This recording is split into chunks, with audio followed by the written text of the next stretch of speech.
to bring about the complete independence of people of African descent here in the Western Hemisphere, and first here in the United States, and bring about the freedom of these people by any means necessary. I think that the guilt complex of the American white man is so profound until when you begin to analyze the real condition of the black man in America, instead of the American white man eliminating the causes that create that condition, he tries to cover it up by accusing his accusers of teaching hate.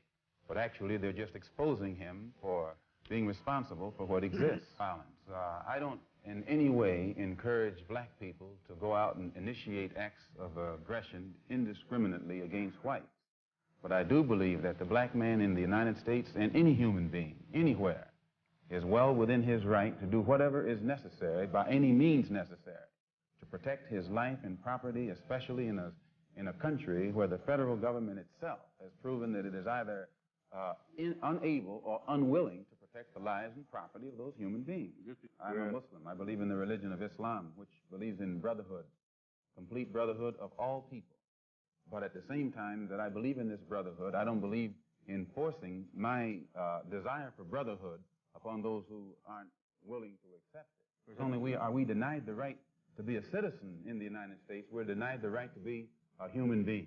Things that I realized, and I realized this even before going over there, was that our African brothers have gained their independence faster than you and I here in America have. They've also gained recognition and respect as human beings much faster than you and I.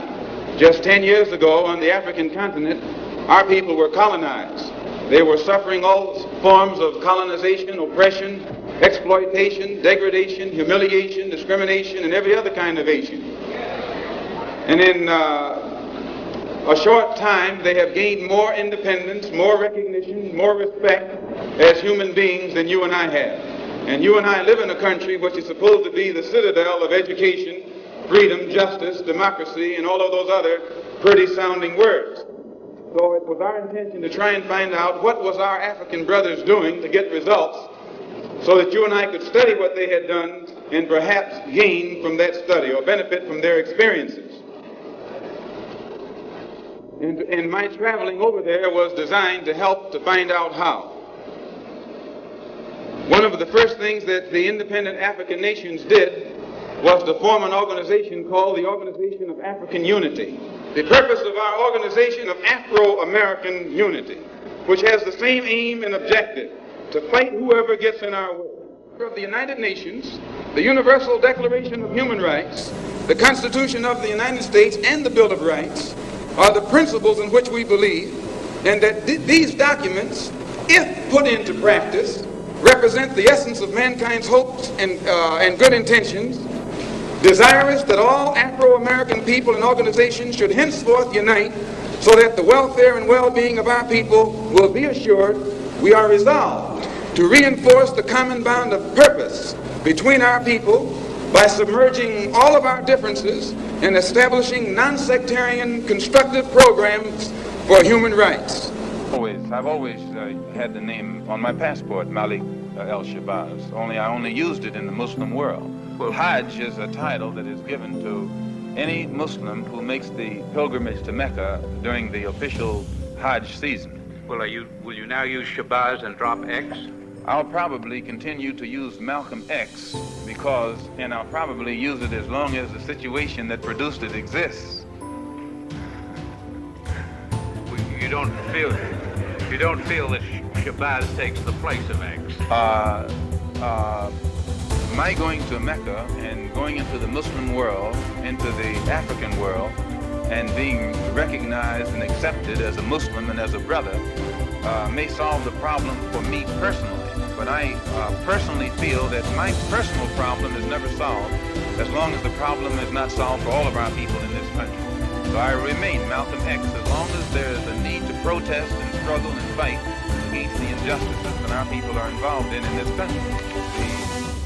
As I pointed out when I was during my traveling, that African nations and Asian nations and Latin American nations look very hypocritical when they stand up in the United Nations condemning the racist practices of South Africa and that which is practiced by Portugal and Angola, and saying nothing in the UN about the racist practices that are manifest every day against Negroes in this society.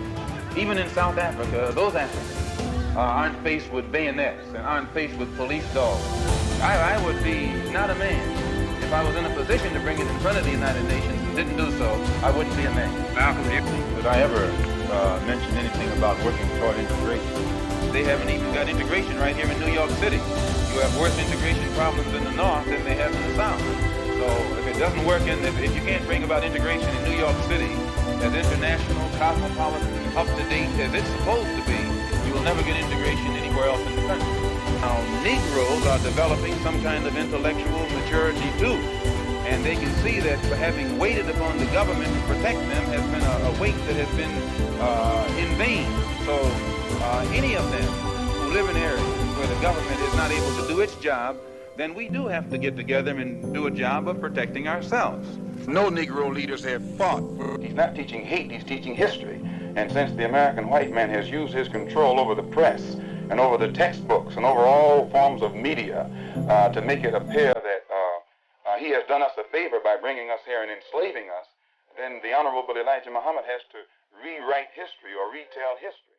And since the white man can't dispute this truth, he tries to defend himself by saying that Mr. Muhammad is teaching hate. It's not hate to say that we were kidnapped and brought here. It's true. It's not hate to say that we were Jim Crow, discriminated and segregated. It's true. It's not hate to say that the Supreme Court, which is the highest court in this country, came up with a hypocritical desegregation decision 9 years ago, which they haven't enforced yet. That's not hate. That's truth. White race in this country collectively are guilty of these crimes that our people are suffering from collectively, and therefore they would suffer some collective disaster, collective grief. And when that plane crashed in France with 130 white people on it, and we learned that 120 of them were from the state of Georgia, the state that my own grandfather was a slave in, why, to me, it couldn't have been anything but an act of God, a blessing from God, and I frankly and sincerely pray for similar blessings from him to repeat themselves as often as he can spare them. But freedom is never safeguarded. Anyone who is depriving you of freedom isn't deserving of a peaceful approach by the ones who are being deprived of their freedom. And when black people in this country come out from under the mental straitjacket that the Negro clergymen have placed them in, and begin to see that the only way you can get freedom is to get it the same way the white man in this country got it from England, or he says he got it from England. He was willing to pay the price for freedom. When you're willing to pay the price for freedom, then you get it. But the Negro in this country has never been willing to pay the price for his freedom. All of the price that we have been paying in the past has been freedom for the white man. We fought abroad so that the white man in America could be free today to sick police dogs on us, to beat our people in the heads with police clubs, and to turn water hoses on little women and children and babies simply because they want to walk down the street like decent human beings. That's now the only way you can have peace is to eliminate those injustices, and the American white man is not going to eliminate them. He's going to talk that pretty talk, but he'll still continue to practice those inhuman deeds.